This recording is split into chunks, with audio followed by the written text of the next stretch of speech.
Paz e graça do nosso Senhor e Salvador Jesus Cristo. Estamos aqui nesta manhã de gratidão ao nosso Deus, né?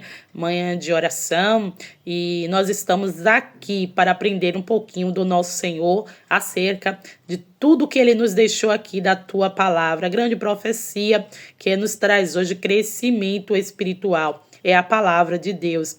Estamos fazendo a leitura diária da nossa escola bíblica dominical, lição de número 12, né? Que estamos falando sobre o verbo que se fez carne e habitou aqui entre nós. Quem é esse verbo? É Jesus. Estamos na lição de número 12, que vai falar do julgamento à ressurreição. Estamos estudando todos os tópicos relacionados a este tema. E a leitura diária de hoje, quinta-feira, se encontra no livro de João, capítulo 18, e versículo do 1 ao 14. Mas eu convido a vocês que possam estar meditando todo este capítulo. É muito importante que a gente leia texto e contexto para nós entendermos, né, bem a palavra do Senhor. A mensagem que você não entender, busque ajuda ao dicionário cristão.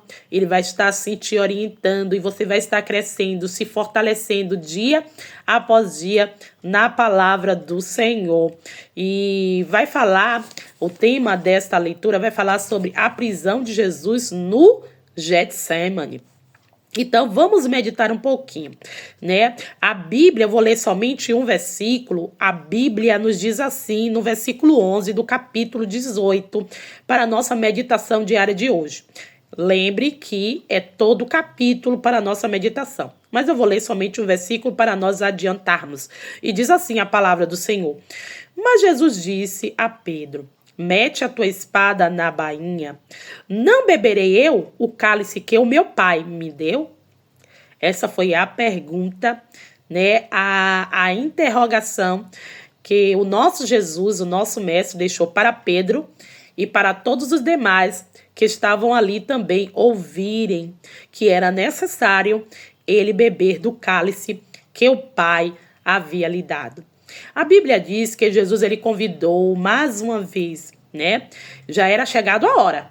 Lembre que Jesus sabia que já era a hora, já era o momento que ele teria que ser entregue na mão dos homens, dos soldados, para serem mortos, para serem julgados. Jesus sabia que ele passaria por todo aquele momento de dor, pois Jesus, ele já tinha sentido isso antes, toda esta dor, toda esta angústia, Jesus já tinha sentido sozinho lá no Getsemane, aonde ele orou, aonde ele conversou com o Pai, né? Aonde ele esteve ali no momento de muita angústia, ele esteve ali com o Pai orando. E a Bíblia diz também que por diversas vezes Jesus esteve ali no Getsemane com os discípulos, pregando, falando da sua poderosa mensagem. E aqui a Bíblia diz que desta última vez que Jesus convidou até Judas, que estava ali com a intenção de trair a Jesus, que já tinha levado com ele, porque ele conhecia o caminho, ele conhecia o lugar que Jesus costumava estar ali, né, pregando, falando, orando. E ele levou também consigo os homens que iriam prender a Jesus. E Deus já tinha visto tudo isto. Embora Judas não soubesse, porque não tinha fé viva dentro dele, mas o próprio Jesus já tinha visto tudo o que Judas tinha planejado naquele momento. Mas mesmo assim, Jesus levou com ele não só todos os discípulos que estavam ali com fé viva em Jesus, mas levou também Judas. Judas foi também junto com eles. E a palavra de Deus aqui diz que Jesus estava ali em um lugar, né, próximo, além do ribeiro de Cedron, onde havia ali um horto. E nós entendemos, né, que horto é um espaço, é um terreno pequeno, aonde tem ali uma terra fértil, né, uma terra ali preparada para se cultivar hortaliças, né? E sabemos que a semente da hortaliça é uma semente sensível, precisa ter o que ali? Uma terra fértil para poder ela produzir, crescer bonita, vistosa, né? Para aqueles que vão comprar, para aqueles que vão adquirir aquela hortaliça, tenha prazer em pegar aquela hortaliça, porque ela foi ali, ela cresceu ali em uma terra adubada. E vemos que Jesus estava ali, naquele espaço de terra ali próximo a um horto. Mas o ensinamento, o Senhor, ele ali nos dando, né? Sobre a semente que cai em uma boa terra, em uma terra fértil. E a palavra de Deus diz que naquele momento, né, os soldados estavam ali se preparando para prender a Jesus. E diz a Bíblia que até mesmo antes que Judas mostrasse para os soldados quem era Jesus, a quem eles deveriam prender, Jesus se aproximou dos soldados e perguntou: a quem tu procuras? E aí ele respondeu, meio que assustado por Jesus ter visto eles, e disse assim: a Jesus, o Nazareno. E ele disse assim para os soldados: eu sou a quem tu procuras.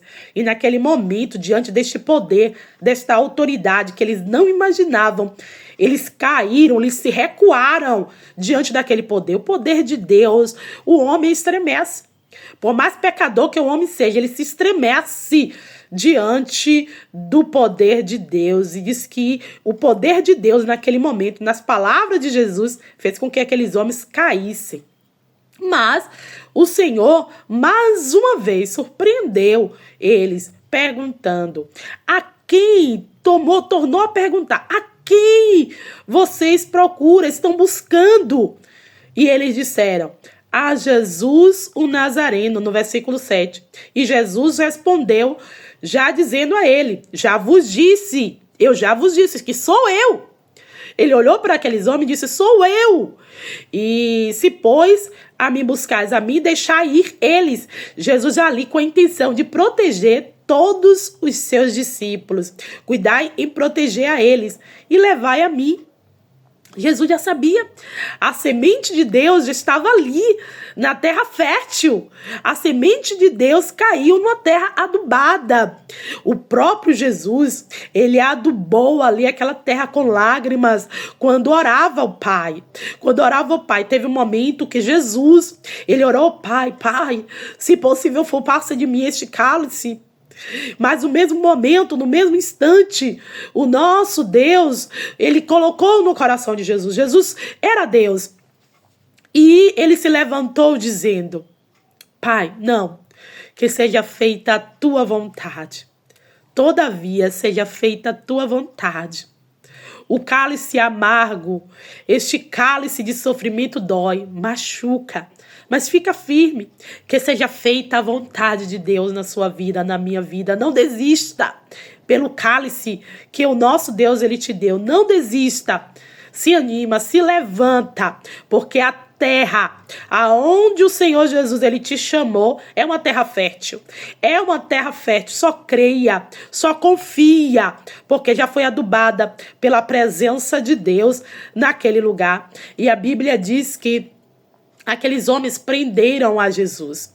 E no momento que prenderam a Jesus, Pedro, levado por muito ódio, por muita raiva, ele desembanhou a sua espada da bainha e cortou a orelha daquele soldado que se chamava Malco. E naquele mesmo momento, naquele mesmo instante, o Senhor ele olhou para Pedro e disse: mete a tua espada na bainha. Não beberei eu o cálice que o Pai me deu? E Jesus fez essa pergunta para Pedro e para que todos aqueles que estivessem ali ouvissem que era necessário que ele bebesse do cálice que o nosso Deus já tinha entregado em suas mãos. Era necessário para quê? Para que não só ele fosse salvo, mas que toda a humanidade, todos aqueles que crescem, né, recebessem a vida eterna. Através de quê? Da morte de Jesus. A Bíblia diz que em uma das suas parábolas, Jesus ali ensinando aos discípulos, ele falou assim: na verdade vos digo, se o grão de trigo ele cair na terra e este não morrer, fica ele ali fica só. Mas se morrer, ele vai dar muitos frutos. Muitos frutos, você entende? Você entende o que está escrito ali naquela parábola? Foi só uma parábola. Mas Jesus estava nos ensinando que era necessário beber o cálice. Era necessário passar pelo momento de dor. A morte provoca dor, né? Toda morte, ela causa uma forte dor. Mas era necessário Jesus morrer para que após a sua semente cair ali na terra fértil, no jardim do Getsêmani, após a tua semente cair ali naquela terra fértil, ele, pois, daria muitos frutos.